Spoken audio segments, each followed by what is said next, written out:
The Adventures of Sherlock Holmes by Sir Arthur Conan Doyle. A Scandal in Bohemia. To Sherlock Holmes she is always the woman. I have seldom heard him mention her under any other name. In his eyes she eclipses and predominates the whole of her sex. It was not that he felt any emotion akin to love for Irene Adler. All emotions, and that one particularly, were abhorrent to his cold, precise, but admirably balanced mind. He was, as I take it, the most perfect reasoning and observing machine that the world has seen.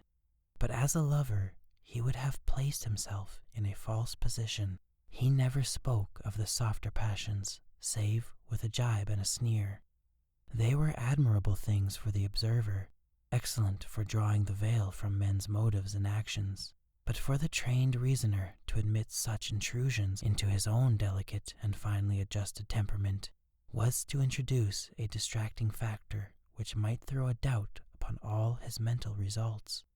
Grit in a sensitive instrument, or crack in one of his own high-powered lenses, would not be more disturbing than a strong emotion in a nature such as his. And yet there was but one woman to him, and that woman was the late Irene Adler, of dubious and questionable memory.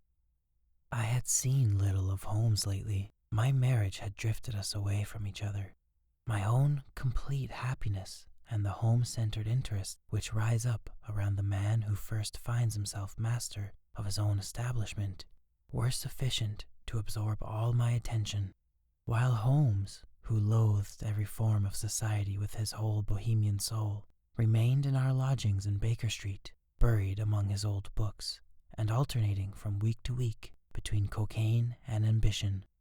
The drowsiness of the drug and the fierce energy of his own keen nature, he was still, as ever, deeply attracted by the study of crime, and preoccupied by his immense faculties and extraordinary powers of observation in following out those clues and clearing up those mysteries which had been abandoned as hopeless by the official police. From time to time I heard some vague account of his doings, of his summons to Edessa in the case of the Trepoff murder, of his clearing up of the singular tragedy of the Atkinson's brother at Trincomalee, and finally of the mission which he had accomplished so delicately and successfully for the reigning family of Holland. Beyond these signs of his activity, however, which I merely shared with all the readers of the daily press, I knew little of my former friend and companion. One night, it was on the 20th of March, 1888, I was returning from a journey to a patient, for I had now returned to civil practice, when on my way led me through Baker Street. As I passed the well-remembered door, which must always be associated in my mind with my wooing and with the dark incidents of the study in scarlet, I was seized with a keen desire to see Holmes again, and to know how he was employing his extraordinary powers. His rooms were brilliantly lit, and, even as I looked up, I saw his tall, spare figure pass twice in the dark silhouette against the blind. He was pacing the room swiftly, eagerly, with his head sunk upon his chest and his hands clasped behind him. To me, who knew his every mood and habit, his attitude and manner told their own story. He was at work again. He had risen out of his drug-created dreams and was hot upon the scent of some new problem. I rang the bell and was shown up to the chamber which had formerly been in part my own. His manner was not effusive. It seldom was, but he was glad, I think, to see me. With hardly a word spoken, but with a kindly eye, he waved me to an armchair, threw across his case of cigars, and indicated a spirit case and gascogene in the corner. Then he stood before the fire and looked me over in his singular, introspective fashion. "Wedlock suits you," he remarked. "I think, Watson, that you have put on 7.5 pounds since I saw you." "7?" I answered. "Indeed, I should have thought a little more, just a trifle more. I fancy, Watson, and I practice again, I observe. You did not tell me that you intended to go into harness. Then how did you know? I see it. I deduce it. How do I know that you have been getting yourself very wet lately, and that you have a most clumsy and careless servant girl? My dear Mr. Holmes, said I, this is too much. You would certainly have been burned had you lived a few centuries ago. It is true that I had a country walk on Thursday and came home in a dreadful mess, but as I have changed my clothes, I can't imagine how you deduced it. As to Mary Jane, she is incorrigible, and my wife has given her notice, but there, again, I fail to see how you have worked it out. He chuckled to himself and rubbed his long, nervous hands together. It is simple, you see, said he. My eyes tell me that on the inside of your leather shoe you are just where the firelight strikes it. The leather is scored by 6 almost parallel cuts. Obviously, there have been caused by someone who has very carelessly scraped round the edges of the sole in order to remove crusted mud from it. Hence, you see, my double deduction that you had been out in vile weather, a particularly malignant boot-slatting specimen of the London slave. As to your practice, if a gentleman walks into my room smelling of ideoform, with a black mark of nitrate of silver upon his right forefinger, and a bulge on the right side of his top hat to show where he has secreted his stethoscope, I must be dull, indeed, if I do not pronounce him to be an active member of the medical profession. I could not help laughing at the ease with which he explained his processes of deduction.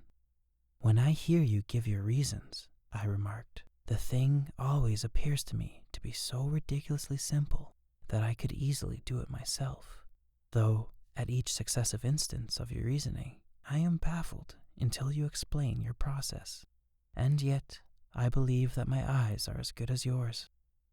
Quite so, he answered, lighting a cigarette and throwing himself down into an armchair. You see, but you do not observe. The distinction is clear. For example, you have frequently seen the steps which lead up from the hall to this room. Frequently. How often? Well, some hundreds of times. Then, how many are there? How many? I don't know. Quite so. You have not observed, and yet you have seen.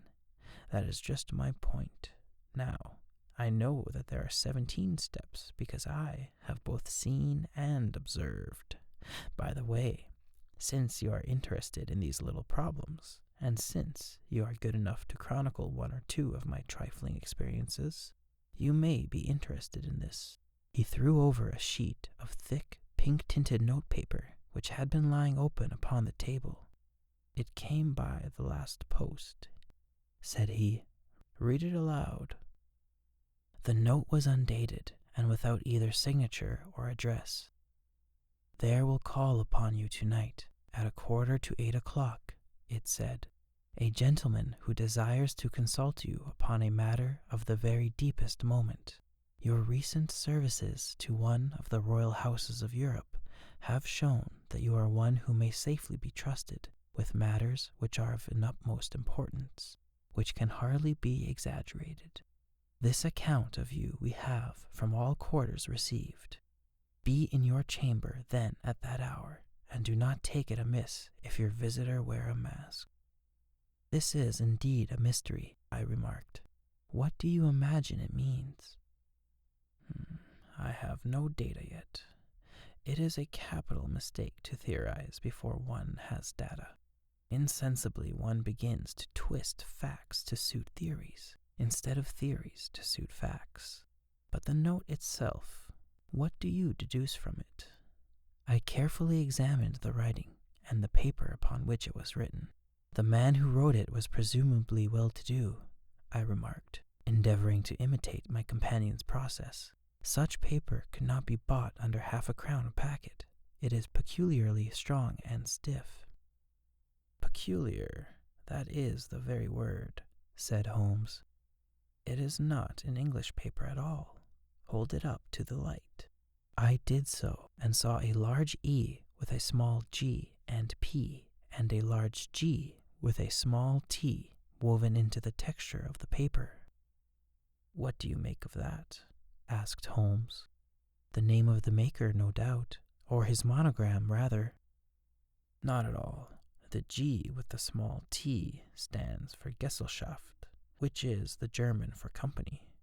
It is a customary contraction, like our co-period.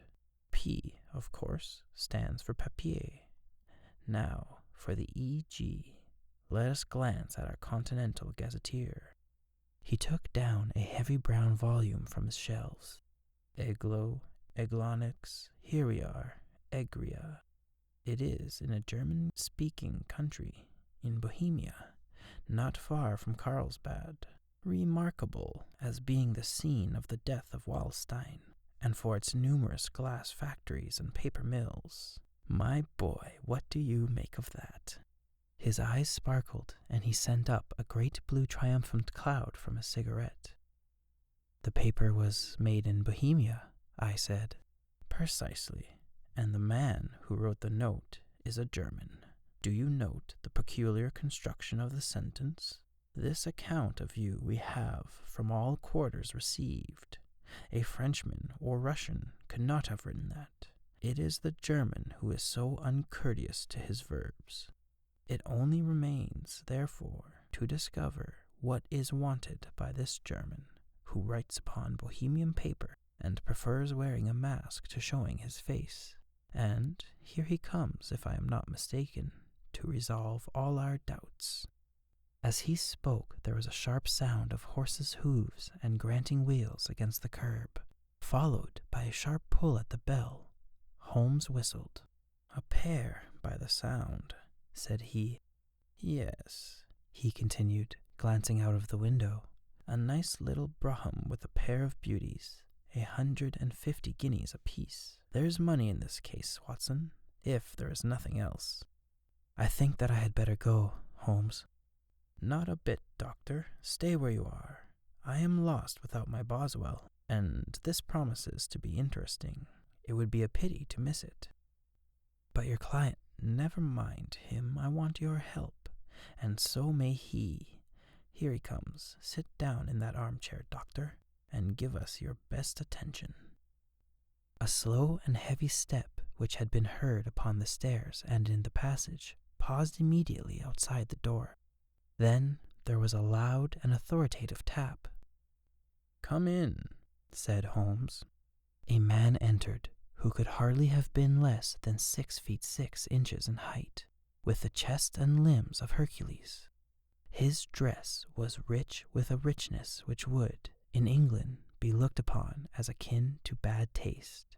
Heavy bands of astrakhan were slashed across the sleeves and fronts of his double-breasted coat, while the deep blue cloak which was thrown over his shoulder was lined with flame-colored silk and secured at the neck with a brooch which consisted of a single flaming barrel. Boots which extended halfway up his calves and which were trimmed at the tops with rich brown fur completed the impression of barbaric opulence which was suggested by his whole appearance. He carried out a broad-brimmed hat in his hands, while he wore across the upper part of his face, extending down past the cheekbones, a black visored mask, which had, apparently, adjusted that very moment, for his hand was still raised to it as he entered. From the lower part of the face he appeared to be a man of strong character, with a thick, hanging lip and a long, straight chin, suggestive of resolution pushed to the length of obstinacy. "You had my note?" he asked, with a deep, harsh voice and a strongly marked German accent. "I told you that I would call." He looked from one to the other of us, as if uncertain which to address. "Pray, take a seat," said Holmes. "This is my friend and colleague, Dr. Watson, who is occasionally good enough to help me in my cases. Whom have I the honor to address?" "You may address me as the Count von Krom, a Bohemian nobleman," I understand that this gentleman, your friend, is a man of honor and discretion, whom I may trust with a matter of most extreme importance. If not, I should much prefer to communicate with you alone." I rose to go, but Holmes caught me by the wrist and pushed me back into my chair. "It is both or none," said he. "You may say before this gentleman anything which you may say to me." The Count shrugged his broad shoulders. "Then I must begin," said he, "by binding you both to absolute secrecy for 2 years. At the end of that time, the matter will be of no importance. At present, it is not too much to say that it is of such weight it may have an influence upon European history." "I promise," said Holmes. "And I." "You will excuse the mask," continued our strange visitor.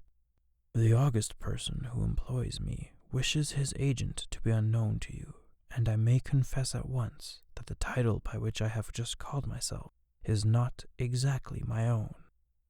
"I was aware of it," said Holmes dryly. "The circumstances are of great delicacy, and every precaution has to be taken to quench what might grow to be an immense scandal and seriously compromise one of our reigning families of Europe. To speak plainly, the matter implicates the great house of Ormstein, hereditary kings of Bohemia." "I was also aware of that," murmured Holmes, settling himself down in his armchair and closing his eyes. Our visitor glanced with some apparent surprise at the languid, lounging figure of the man, who had been, no doubt, depicted to him as the most incisive reasoner and most energetic agent in Europe. Holmes slowly reopened his eyes and looked impatiently at the gigantic client. "If your Majesty would condescend to state your case," he remarked, "I should be better able to advise you." The man sprang from his chair and paced up and down the room in an uncontrollable agitation. Then, with a gesture of desperation, he tore the mask from his face and hurled it upon the ground. "You are right," he cried. "I am the king. Why should I attempt to conceal it?" "Why, indeed?" murmured Holmes. "Your Majesty had not spoken before I was aware that I was addressing Wilhelm Gottfried Sigmundsson von Ormstein, Grand Duke of Cassel-Felstein, and hereditary king of Bohemia." "But you can understand," said our strange visitor, sitting down once more and passing his hand over his high white forehead. "You can understand that I am not accustomed to doing such business in my own person. Yet the matter was so delicate that I could not confide it to an agent without putting myself in his power. I have come incognito from Prague for the purpose of consulting you." "Then, pray, consult," said Holmes, shutting his eyes once more. "The facts are briefly these. Some 5 years ago, during a lengthy visit to Warsaw, I made the acquaintance of the well-known adventuress Irene Adler. The name is no doubt familiar to you." "Kindly look her up in my index, Doctor," murmured Holmes, docketing all paragraphs concerning men and things, so that it was difficult to name a subject or a person on which he could not at once furnish information.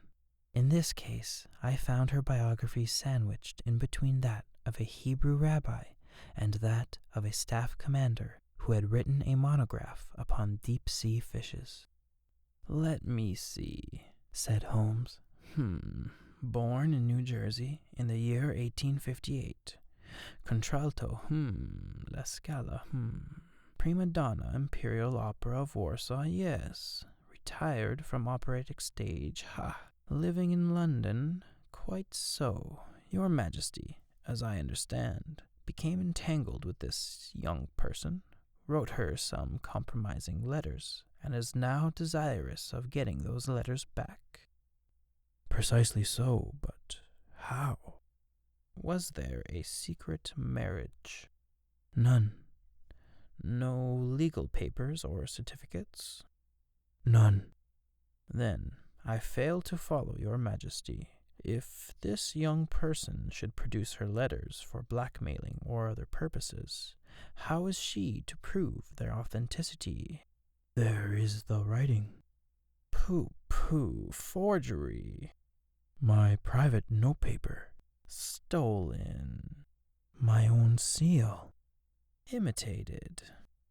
My photograph. Bought. We were both in the photograph. Oh dear, that is very bad. Your Majesty has indeed committed an indiscretion. I was mad, insane. You have compromised yourself seriously. I was only the crown prince then. I was young. It must be recovered. We have tried and failed. Your Majesty must pay. It must be bought. She will not sell. Stolen, then? 5 attempts have been made. Twice by burglars in my pay ransacked her house. Once we delivered her luggage when she was traveled. Twice she has been waylaid. There has been no result. No sign of it? Absolutely none. Holmes laughed. It is quite a pretty little problem, said he. But a very serious one to me, returned the king reproachfully. Very, indeed. And what does she propose to do with the photograph? To ruin me. But how? I am about to be married. So I have heard. To Clotilde Lotham von Saxe-Meiningen, second daughter of the King of Scandinavia. You may know the strict principles of her family. She herself is the very soul of delicacy. A shadow of doubt as to my conduct would bring the matter to an end. And Irene Adler? Threatens to send them the photograph, and she will do it. I know that she will. You do not know her, but she has a soul of steel. She has the face of a most beautiful woman, and the mind of the most resolute of men. Rather than I should marry another woman, there are no lengths to which she would not go. None. You are sure that she has not sent it yet? I am sure. And why? Because she has said that she would send it on the day when the betrothal was publicly proclaimed. That will be next Monday. Oh, then we have 3 days yet, said Holmes with a yawn. That is very fortunate, as I have 1 or 2 matters of importance to look into just present. Your Majesty will, of course, stay in London for the present? Certainly. You will find me at the Langdom, under the name of the Count von Krom. Then I shall drop you a line to let you know how we progress. Pray do. I shall be all anxiety. Then, as to money, you have carte blanche. Absolutely. I tell you that I would give one of my provinces of my kingdom to have that photograph. And for present expenses? The king took a heavy chamois leather bag from under his cloak and laid it on the table. There are 300 pounds in gold and 700 notes, he said. Holmes scribbled a receipt upon a sheet of his notebook and handed it to him. And mademoiselle's address is Brony Lodge, Serpentine Avenue, St. John's Wood. Holmes took note of it. One other question, said he. Was the photograph a cabinet? It was. Then, good night, Your Majesty, and I trust that we shall soon have some good news for you. And good night, Watson, he added, as the wheels of the Royal Brougham rolled down the street. And Watson, if you would be good enough to call tomorrow afternoon at 3 o'clock, I should like to chat this little matter over with you. Part 2. A Scandal in Bohemia. At 3 o'clock precisely, I was at Baker Street, but Holmes had not yet returned. The landlady informed me that he had left the house shortly after 8 o'clock in the morning. I sat down beside the fire with the intention of awaiting him, however long he might be. I was already deeply interested in his inquiry, for, though it was surrounded by none of the grim and strange features which were associated with the 2 crimes which I had already recorded, still, the nature of the case and the exalted station of his client gave it a character of its own. Indeed, apart from the nature of the investigation, which my friend had on hand, there was something in his masterly grasp of a situation and his keen, incisive reasoning which made it a pleasure to me to study his system of work and to follow the quick, subtle methods by which he disentangled the most inextricable mysteries. So accustomed was I to his invariable success that the very possibility of his failing had ceased to enter into my head. It was close upon 4 before the door opened, and a drunken-looking groom, ill-kempt and side-whiskered, with an inflamed face and disreputable clothes, walked into the room. Accustomed as I was to my friend's amazing powers in the use of disguises, I had to look 3 times before I was certain that it was indeed he. With a nod, he vanished into the bedroom, whence he emerged in 5 minutes, tweed-suited and respectable, as of old. Putting his hands into his pockets, he stretched out his legs in front of the fire and laughed heartily for some minutes. "Well, really," he cried, and then he choked and laughed again until he was obliged to lie back, limp and helpless, in the chair. "What is it?" "It's quite too funny. I am sure you can never guess how I employed my morning, or what I ended by doing." "I can't imagine. I suppose that you have been watching the habits and perhaps the house of Miss Irene Adler." "Quite so, but the sequel was rather unusual. I will tell you, however. I left the house a little after 8 o'clock this morning, in the character of a groom out of work. There is a wonderful sympathy and freemasonry among horsey men. Be one of them, and you will know all there is to know. I soon found Bryony Lodge. It is a bijou villa with a garden at the back, but built out in front right up to the road, 2 stories. Chubb lock to the door. Large sitting room on the right side, well furnished, with long windows almost to the floor, those preposterous English window fasteners which a child could open. Behind, there was nothing remarkable, save that the passage window could be reached from the top of the coach house.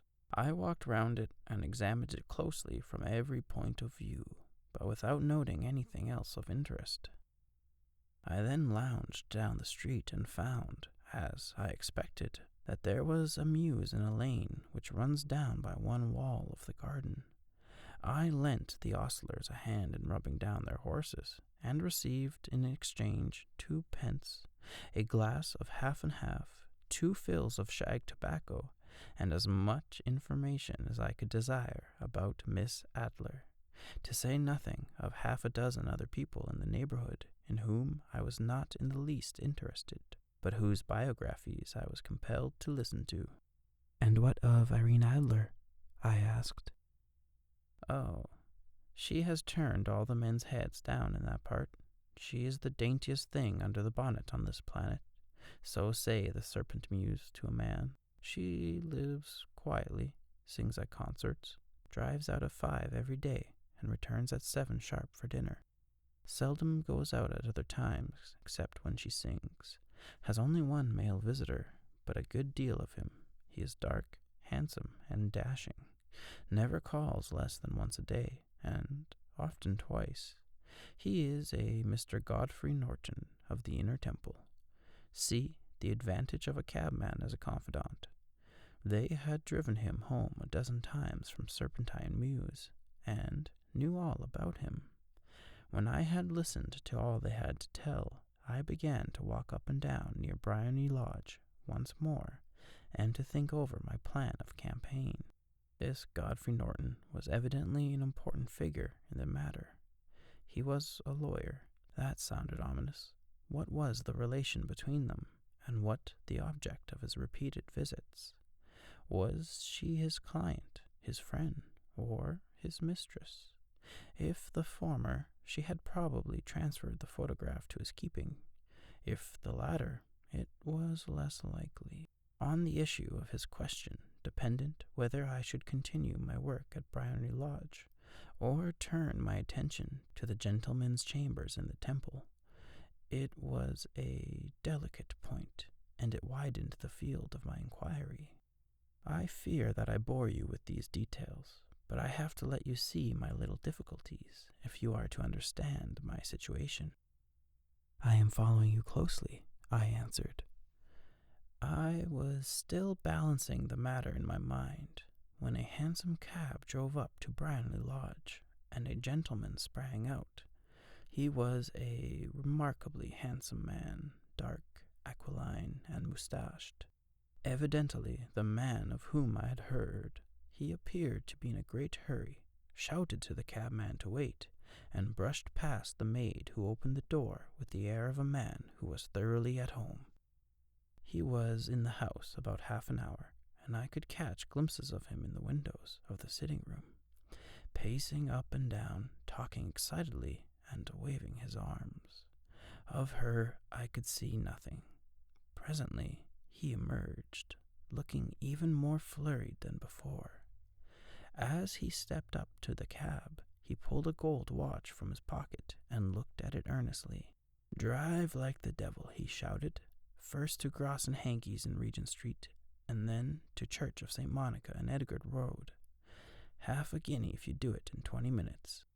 Away they went, and I was just wondering whether I should not do well to follow them, when up the lane came a neat little landau, the coachman with his coat only half buttoned, and his tie under his ear, while all the tags of his harness were sticking out of the buckles.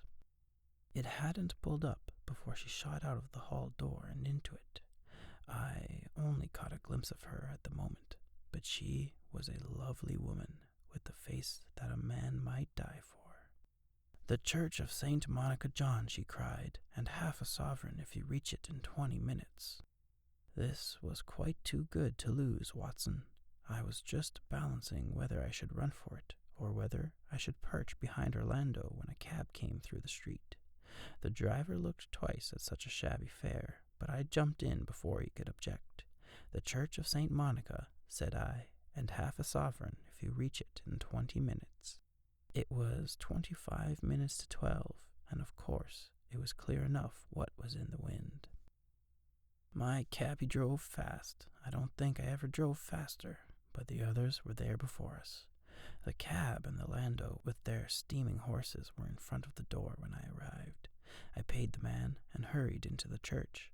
There was not a soul there save the two whom I had followed, and a surpliced clergyman who seemed to be expostulating with them. They were all three standing in a knot in front of the altar. I lounged up the side aisle like any other idler who has dropped into a church. Suddenly, to my surprise, the three at the altar faced round to me, and Godfrey Norton came running as hard as he could. "Thank God," he cried to me. "You'll do. Come, come." "What then?" I asked. "Come, man, come. Only 3 minutes, or it won't be legal." I was half dragged up to the altar, and before I knew where I was, I found myself mumbling responses which were whispered in my ear, and vouching for things of which I knew nothing, and generally assisting in the secure tying up of Irene Adler, spinster, to Godfrey Norton, bachelor. It was all done in an instant, and there was the gentleman thanking me on the one side, and the lady on the other, while the clergyman beamed on me in front. It was the most preposterous position in which I ever found myself in my life, and it was the thought of it that started me laughing just now. It seems that there had been some informality about their license, that the clergyman absolutely refused to marry them without a witness of some sort, and that my lucky appearance saved the bridegroom from having to sally out into the streets in search of a best man. The bride gave me a sovereign, and I mean to wear it on my watch chain in memory of the occasion. "This is a very unexpected turn of affairs," said I. "And what then, Holmes?" "Well, I found my plans very seriously menaced. It looked as if the pair might take an immediate departure, and so necessitate very prompt and energetic measures on my part. At the church door, however, they separated, he driving back to the temple, and she to her own house. I shall drive out in the park at 5 as usual, she said as she left him. I heard no more. They drove away in different directions, and I went off to make my own arrangements. Which are? Some cold beef and a glass of beer, he answered, ringing the bell. I have been too busy to think of food, and I am likely to be busier still this evening. By the way, Doctor, I shall want your cooperation. I shall be delighted. You don't mind breaking the law? Not in the least. Nor running a chance of arrest? Not in a good cause. Oh, the cause is excellent. Then I am your man, I said. I was sure that I might rely on you. But what is it you wish? When Mrs. Turner has brought in the tray, I will make it clear to you. Now, he said, as he turned hungrily on at the simple fare that our landlady had provided, I must discuss it while I eat, for I have not much time. It is nearly 5 now. In 2 hours, we must be on the scene of action.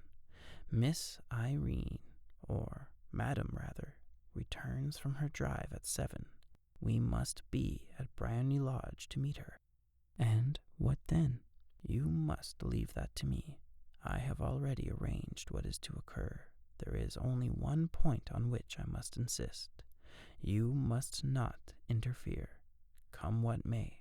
You understand, Watson? I am to be neutral?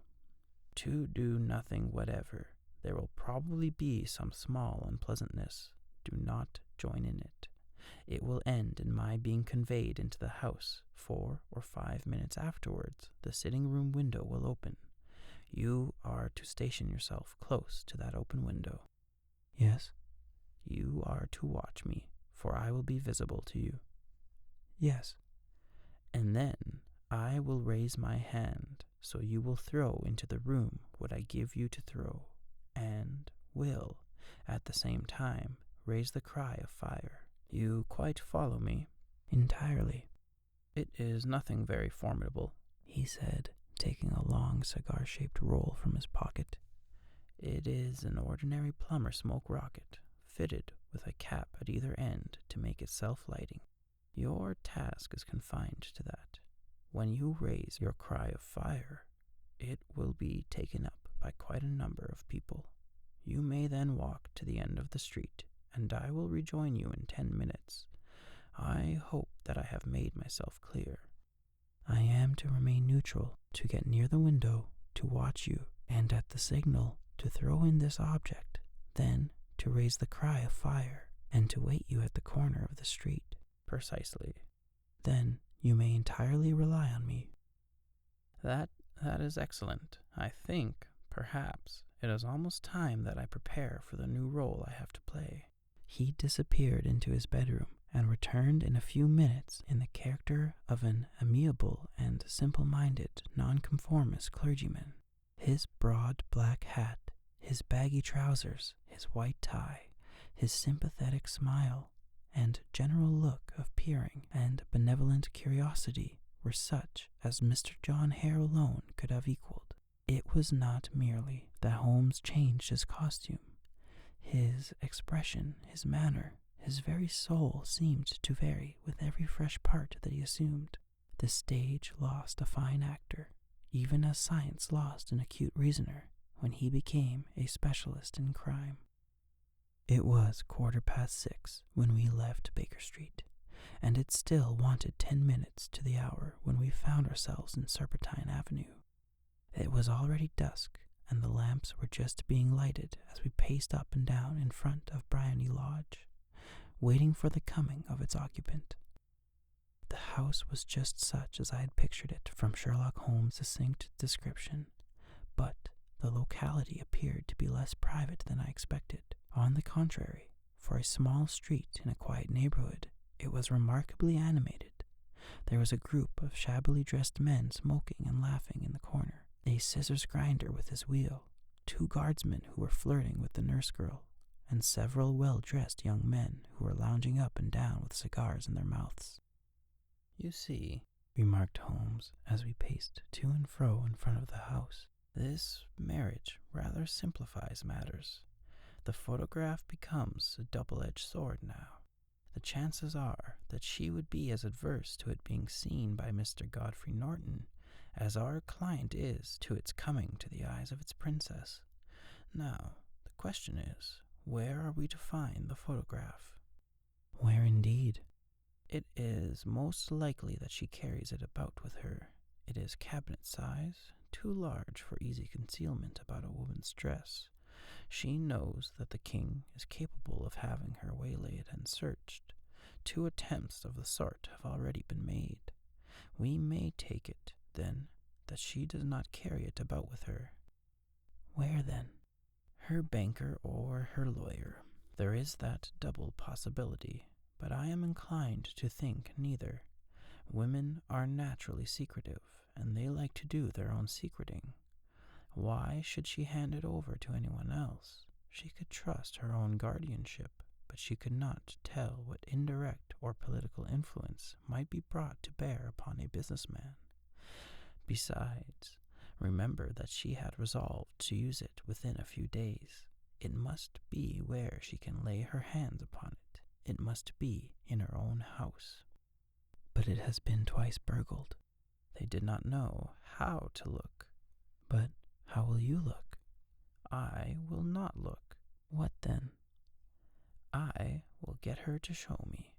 "But she will refuse." "She will not be able to, but I hear the rumble of wheels. It is her carriage. Now, carry out my orders to the letter." As he spoke, the gleam of the sidelights of a carriage came round the curve of the avenue. It was a small, little landau which rattled up to the doorway of Brandy Lodge. As it pulled up, one of the loafing men at the corner dashed forward to open the door in the hope of earning a copper, but was elbowed away by another loafer, who had rushed up with the same intention.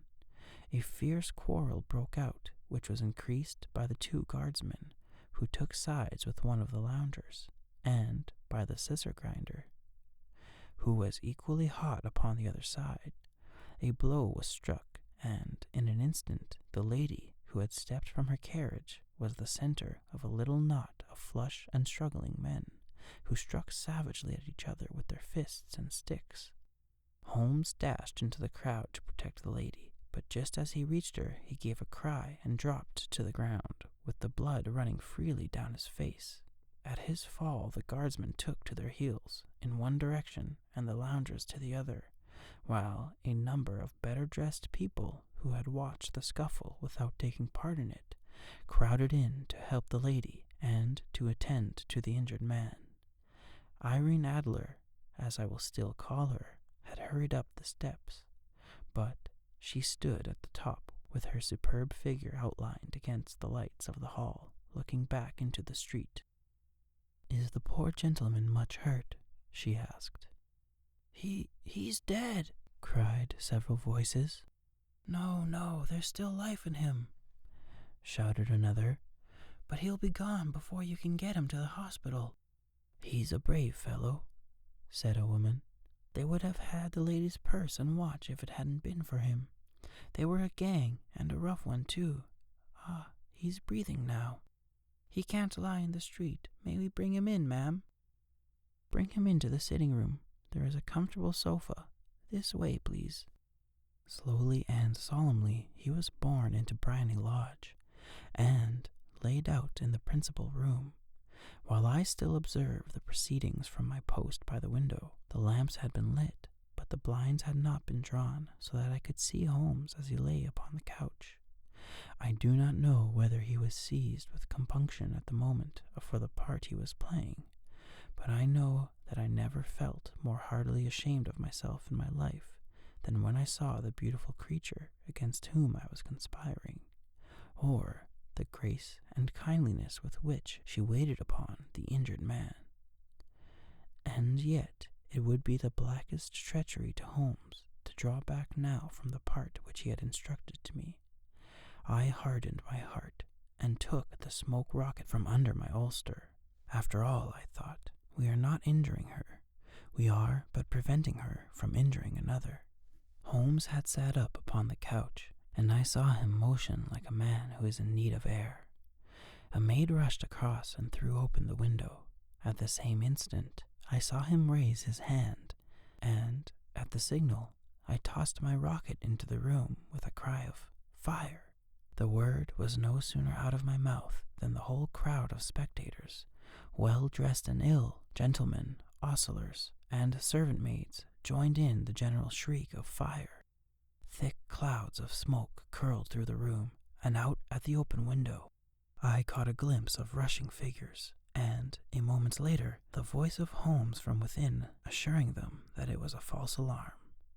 Slipping through the shouting crowd, I made my way to the corner of the street, and in 10 minutes was rejoiced to find my friend's arm in mine, and to get away from the scene of uproar. He walked swiftly and in silence for some few minutes until we had turned down one of the quietest streets led towards the Edgware Road. "Did it very nicely, Doctor," he remarked.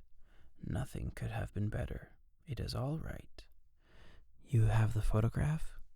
"I know where it is." "How did you find out?" "She showed me, as I told you she would." "I am still in the dark." "I do not wish to make a mystery," said he, laughing. "The matter was perfectly simple. You, of course, saw that everyone in the street was an accomplice. They were all engaged for the evening." "I guessed as much." "Then, when the row broke out, I had a little moist red paint in the palm of my hand. I rushed forward, fell down, clapped my hand to my face, and became a piteous spectacle. It is an old trick." "That I could also fathom." "Then they carried me in. She was bound to have me in. What else could she do?" And into her sitting room, which was the very room which I suspected. It lay between that and her bedroom, and I was determined to see which. They laid me on the couch. I motioned for air. They were compelled to open the window, and you had your chance. "How did that help you?" "It was all important. When a woman thinks that her house is on fire, her instinct is at once to rush to the one thing which she values most. It is a perfectly overpowering impulse, and I have more than once taken advantage of it. In the case of the Darling substitution scandal, it was of use to me, and also in the Arnsworth Castle business. A married woman grabs at her baby, an unmarried one reaches for her jewel box. Now, it was clear to me that Our Lady of today had nothing in the house more precious to her than what we are in quest of. She would rush to secure it.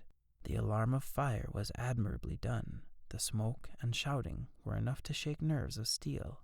She responded beautifully. The photograph is in a recess behind the sliding panel, just above the right bell pull. She was there in an instant, and I caught a glimpse of it as she half drew it out. When I cried out that it was a false alarm, she replaced it, glanced at the rocket, rushed down from the room, and I have not seen her since. I rose, and, making my excuses, escaped from the house. I hesitated whether to attempt to secure the photograph at once, but the coachman had come in, and he was watching me narrowly. It seemed safer to wait. A little over-precipitance may ruin it all. "And now?" I asked. "Our quest is practically finished. I shall call with the king tomorrow, and with you, if you care to come with us. We will be shown into the sitting room to wait for the lady, but it is probable, when she comes, she may find neither us nor the photograph. It might be a satisfaction to His Majesty to regain it with his own hands." "And when will you call?" "At 8 in the morning. She will not be up, so that we shall have a clear field. Besides, we must be prompt, for this marriage may mean a complete change in her life and habits. I must wire to the king without delay." We had reached Baker Street and had stopped at the door. He was searching his pockets for his key when someone passing said, Good night, Mr. Sherlock Holmes. There were several people on the pavement at the time, but the greeting appeared to come from a slim youth in an ulster who had hurried by. I've heard that voice before, said Holmes, staring down the dimly lit street. Now, I wonder who that could have been. I slept at Baker Street that night, and we were engaged upon our toast and coffee in the morning when the King of Bohemia rushed into the room. You have really got it, he cried, grasping Sherlock Holmes by either shoulder and looking eagerly into his face. Not yet. But you have hopes? I have hope. Then come, I am all impatient to be gone. We must have a cab. No, my brougham is waiting. Then that will simplify matters. We descended and started off once more for Briony Lodge. Irene Adler is married, remarked Holmes. Married? When? Yesterday. But to whom? To an English lawyer named Norton. But she could not love him. I am in hopes that she does. And why in hopes? Because it would spare your majesty all fear of future annoyance. If the lady loves her husband, she does not love you, your majesty. If she does not love your majesty, there is no reason why she should interfere with your majesty's plan. It is true, and yet, well, I wish she had been of my own station. What a queen she would have made. He relapsed into a moody silence, which was not broken until we drew up in Serpentine Avenue. The door of Briony Lodge was open, and an elderly woman stooped upon the steps. She watched us with a sardonic eye as we stepped from the brougham. Mr. Sherlock Holmes, I believe, said she. I am Mr. Holmes, answered my companion, looking at her with a questioning and rather startled gaze. Indeed, my mistress told me that you were likely to call.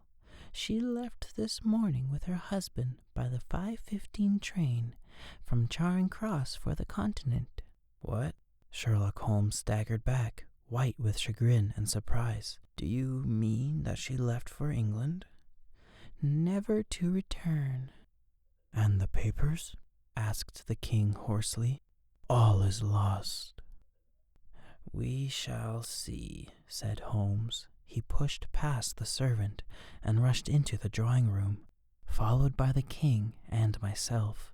The furniture was scattered about in every direction, with dismantled shelves and open drawers, as if the lady had hurriedly ransacked them before her flight.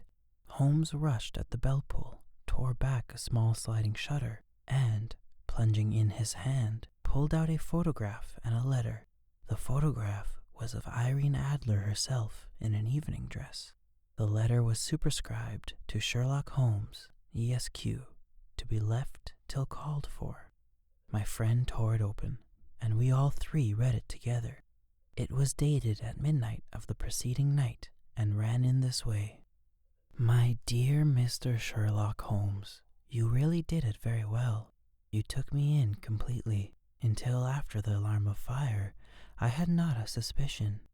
But then, when I found how I had betrayed myself, I began to think. I had been warned against you months ago. I had been told that if the king employed an agent, it would certainly be you. And your address had been given to me. Yet, with all this, you made me reveal what you wanted to know. Even after I became suspicious, I found it hard to think evil of such a dear, kind old clergyman. But, you know, I have been trained as an actress myself. Male costume is nothing new to me. I often take advantage of the freedom which it gives. I sent John, the coachman, to watch you, ran upstairs, got into my walking clothes, as I call them, and came down just as you departed. Well, I followed you to your door, and so made sure that I was really an object of interest to the celebrated Mr. Sherlock Holmes. Then I, rather imprudently, wished you good night and started for the temple to see my husband. We both thought the best resource was flight, when pursued by so formidable an antagonist. So you will find the nest empty when you call tomorrow. As to the photograph, your client may rest in peace. I love and am loved by a better man than he. The king may do what he will without hindrance from one whom he has cruelly wronged. I keep it only to safeguard myself, and to preserve a weapon which will always secure me from any steps which he might take in the future. I leave a photograph which he might care to possess, and I remain, dear Mr. Sherlock Holmes, very truly yours, Irene Norton, née Adelaide. "What a woman, oh, what a woman!" cried the King of Bohemia, when we had all three read this epistle. "Did I not tell you how quick and resolute she was? Would she not have made an admirable queen? Is it not a pity that she is not on my level?" "From what I have seen of the lady, she seems, indeed, to be on a very different level to your Majesty," said Holmes coldly. "I am sorry that I have not been able to bring your Majesty's business to a more successful conclusion." "On the contrary, my dear sir," cried the king, "nothing could be more successful. I know her word is inviolate. The photograph is now as safe as if it were in my fire." "I am glad to hear your Majesty say so." "I am immensely indebted to you. Pray tell me, what can I reward you?" "This ring." He slipped an emerald snake ring from his finger and held it out upon the palm of his hand. "Your Majesty has something which I should value even more highly," said Holmes. "You have but name it." "This photograph." The king stared at him in amazement. "Irene's photograph?" he cried. "Certainly, if you wish it." "I thank your Majesty. Then there is no more to be done in the matter. I have the honor to wish you a very good morning." He bowed, and, turning away without observing the hand which the king had stretched out to him, he set off in my company for his chambers. And that was how a great scandal threatened to affect the kingdom of Bohemia, and how the best plans of Mr. Sherlock Holmes were beaten by a woman's wit. He used to make merry over the cleverness of women, but I have not heard him do it of late, and when he speaks of Irene Adler, or when he refers to her photograph, it is always under the honorable title of the woman.